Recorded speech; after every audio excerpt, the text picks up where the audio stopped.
이번에는 김승주 리포터가 준비했는데요. 음식물 쓰레기에 관련된 충격적인 소식이라고요. 그렇습니다. 평소 그 먹고 남은 음식들 있잖아요. 네. 어떻게 처리하시는지 모르겠습니다. 오늘은 무심코 버린 음식물이 간암을 불러일으킬 수 있다는 충격적인 이야기인데요. 남겨진 음식물의 역습, 무엇이 문제인지 취재했습니다. 매 끼니마다 쏟아져 나오는 먹고 남은 음식들. 그 속에서 간암을 부르는 강력한 발암물질이 만들어질 수 있다는 사실 여러분 알고 계셨습니까? 무심코 지나친 음식물의 역습을 지금부터 공개합니다. 베테랑 주부 경력을 자랑하는 3명의 주부들을 만났습니다. 먼저 맞벌이 엄마 함희성 주부의 집을 찾아가 봤는데요. 아이들과 함께 한상 가득 차려진 점심 식사 중이었습니다. 그런데 아이들 입이 짧아서인지 음식이 꽤나 많이 남았는데요. 어떻게 처리하시나요? 버렸다가 아침에 여기다 한테 모아둔 다음에 음식물 쓰레기통에 모아둔 다음에 나중에 버려요. 음식물 쓰레기는 하루 동안 모아서 저녁에 한꺼번에 버린다고 하는데요. 매일 하는 일이지만 직장맘들에게는 성가신 일이 아닐 수 없겠죠. 사람들은 맨날 밤마다 버려야 되니까 좀 귀찮은 면도 많아요. 어린 두 아이의 엄마 강은희 주부에게도 음식물 쓰레기는 골칫거리라고 하는데요. 자, 보시는 것처럼 아침에만 상당한 양이 모였습니다. 아이들 때문에 더 신경이 쓰인다고 하는데요. 아무래도 집 안에 있기 때문에 곤란해요. A가 또 있어가지고 매번 갖다 버리기도 힘들고. 이곳은 2명의 주부와 달리 종량제 봉투를 쓴다는 송영숙 주부의 집인데요. 종량제 봉투를 쓰는 탓에 식사 때마다 어김없이 생기는 음식이 더욱 처치곤란이라고 합니다. 있어요. 어떤 때는 일주일에 한 번 버릴 때도 있고 종량제 종이에다 버려가지고 통에다 담아놔가지고 보관을 하니까는 그게 조금 그러네요. 바로바로 갖다 버리는 게 아니라. 짧게는 하루에서 길게는 일주일까지 방치되는 음식물 쓰레기. 과연 괜찮은 걸까요? 새 집의 음식물 쓰레기 오염도를 측정해봤습니다. 자, 그 결과 먼저 3,000이 훌쩍 넘는 수치가 나왔고요. 두 번째는 4,000에 육박하는 오염도를 보입니다.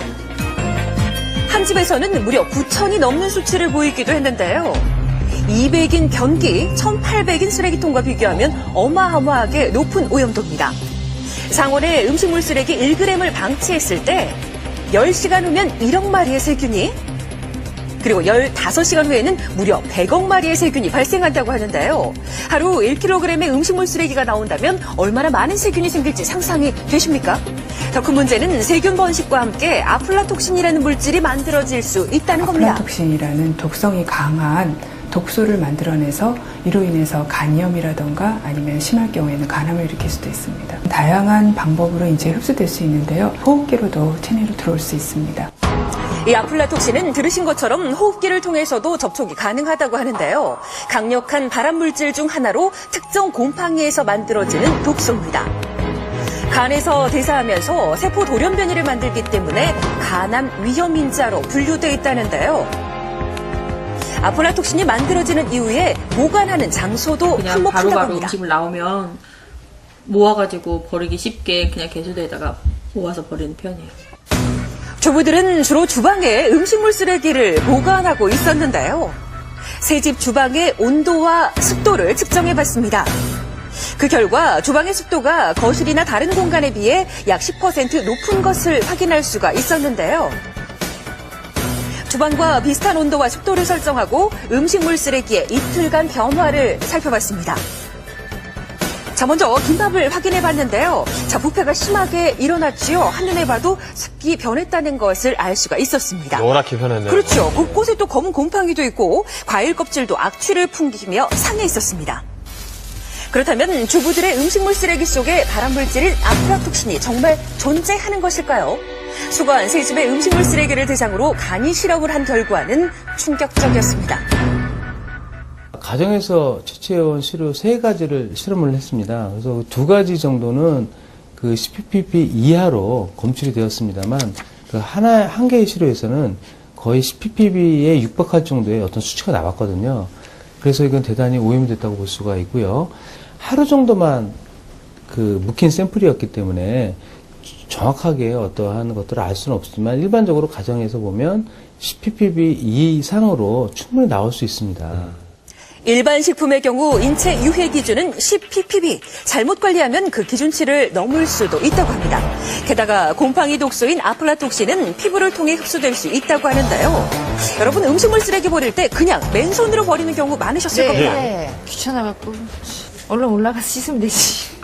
그러나 아플라톡신은 제거 또한 쉽지 않다고 합니다. 아플라톡신이 음식물 쓰레기 안에 생기게 되면은요, 이것을 제거할 수 있는 방법은 거의 없다고 보시면 됩니다. 세척을 한다거나 또는 어느 부분을 도려내거나 또는 가열을 해서 제거가 되지 않기 때문에 계속 잔존해서 남아 있습니다. 그래요. 네, 한번 생기면 쉽게 사라지지 않는 발암물질인 아플라톡신, 처음부터 생기지 않도록 주의하는 것이 중요합니다.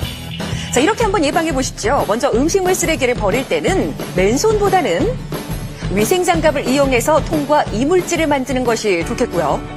또 온도와 습도가 높아 아플라톡신 발생이 쉬운 주방보다는 환기가 잘 되고 습도가 낮은 베란다 등에 보관하시기 바랍니다.